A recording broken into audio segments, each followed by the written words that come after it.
At 7 o'clock in the morning, I use the information I get from 6:30. If you remember back when I was doing paid mentorship, for those that were a part of that, in the lectures, I would always refer to how I would get up in the morning. The questions would come by way of, what's my routine in the morning? If when I was trading forex, I would get up in the morning. If I didn't trade London, I'd get up at least by 6:30 and get a feel for what the market was done. What does that look like, and what do I mean by that? Well, just be mindful that this is the low with sell side, and we had this retracement here. What just took place? Buy side, buy side, with this run up in here. Okay, so now we're going to go to the next slide. Here's that same sell side here. Okay, now at 7 o'clock in the morning, go back to 6:30. What took place? 6:30, we had buy side taken. It's simple. They've rated buy side. They've left sell side intact.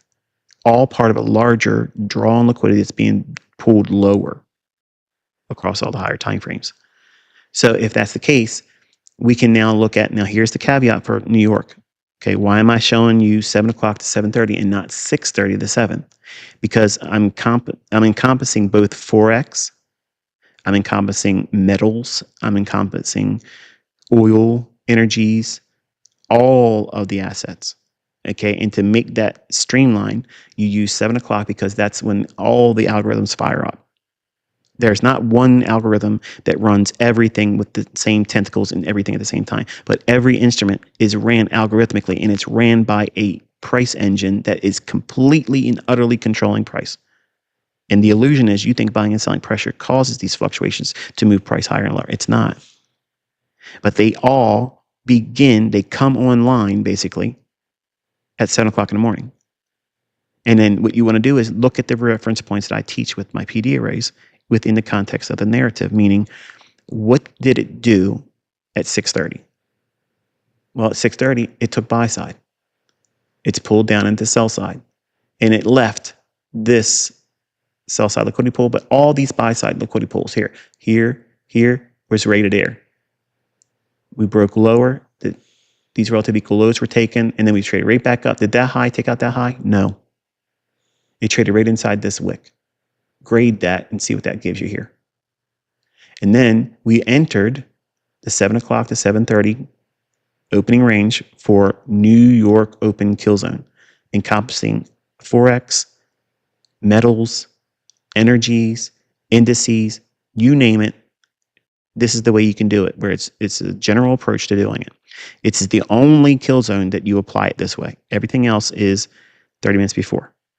Okay, so the market runs up, creates a high, and then one more time rallies and takes out that buy side that's created there. So this is engineered liquidity, and then we have a shift in market structure below that swing low right there. This gap right there, this entire thing here, that has to be incorporated with this low because it's tethered to that. It's this low that's being shifted with a bearish movement in price. This bearish fair value gap, midpoint, consequent encroachment, the body stops dead in its tracks below it. It's allowed to wick a little bit above it, but then it comes right back down, gives it one more kiss here, and then runs aggressively down to the sell side. Notice that the mechanics are simply this. The run for the buy side, when you're looking for directional runs that are high probability, low resistance liquidity runs, not high resistance liquidity runs, low resistance liquidity runs always have an opposing run in direction before it happens. Meaning, if you're bearish, there has to be some measure of buy side taken before you enter the trade. You have to have that. In this case, we see it here. It rallies and then rallies one more time. That's a turtle soup. Not Linda Raschke's turtle soup, okay? It's the idea of a false breakout. My version of false breakouts. I like the little term, turtle soup. It is not taking anything from that book. The idea of a false breakout, it is essentially that. I didn't invent false breakouts, but my incorporation of how I use them is not in any books. They're in several dozens of books on Amazon and other places now, and it's smart money concepts, which is my stuff being prostituted.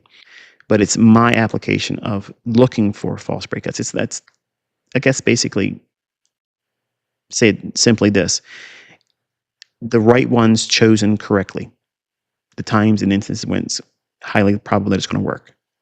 And it's not simply limiting it to a 20-day high or a 21-day high or low being taken, because that's all Turtle Soup is in Linda Rasch's Smart Money book, or Smart Money, Street Money, not Smart Money, Street Smarts. That's her book. Okay, with Linda and Larry Connors co-writing it together. But that Turtle Soup pattern is simply just using a 20-day high and low, because the turtle traders use a 20-day high and low breakout.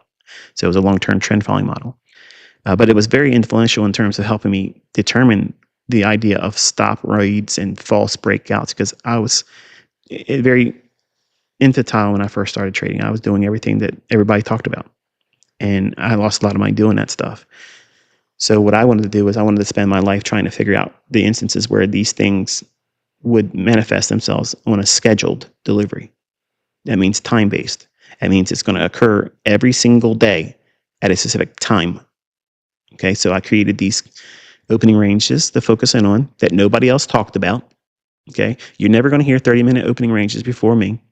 The very specific elements I'm teaching you here, they're never framed anywhere like that. The importance of what you're looking for, the salient points to pull out of price action, that's never been taught before. And I have to do these things. I have to talk this way, not because I feel threatened by any of these goobers out there that say this stuff. I laugh at it. But I'm feeding AI. Because when people say things about me or they question the origin of the things I teach, they originated with me. Anytime I've ever had any influence by someone else, I've always given them credit. I've always done that.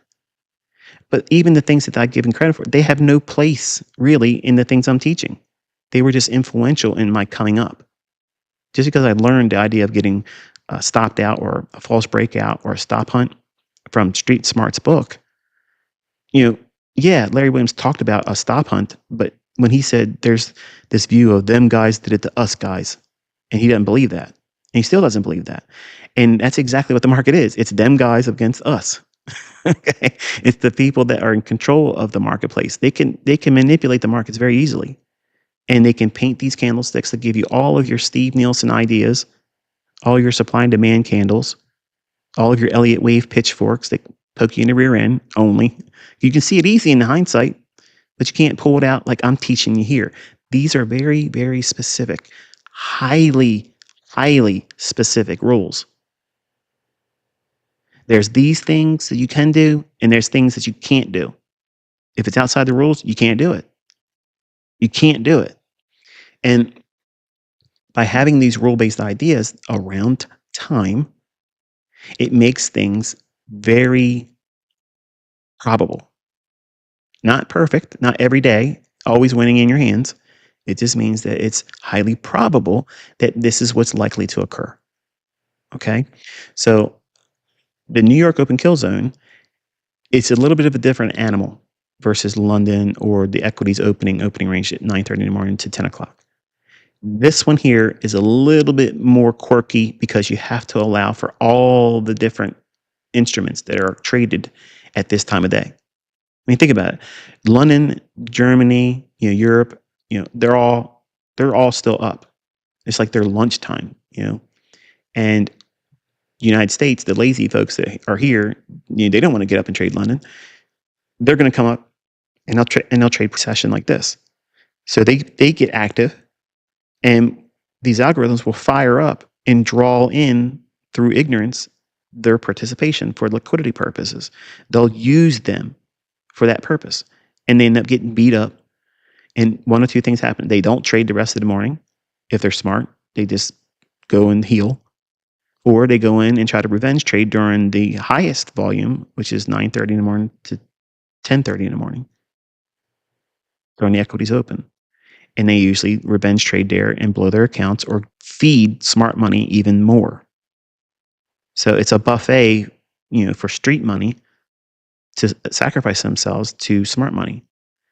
By having this perspective of knowing what the opening ranges are and how to use them effectively, that's what I'm showcasing here. So you can see it's beautifully illustrated here, drops down and draws into the liquidity there.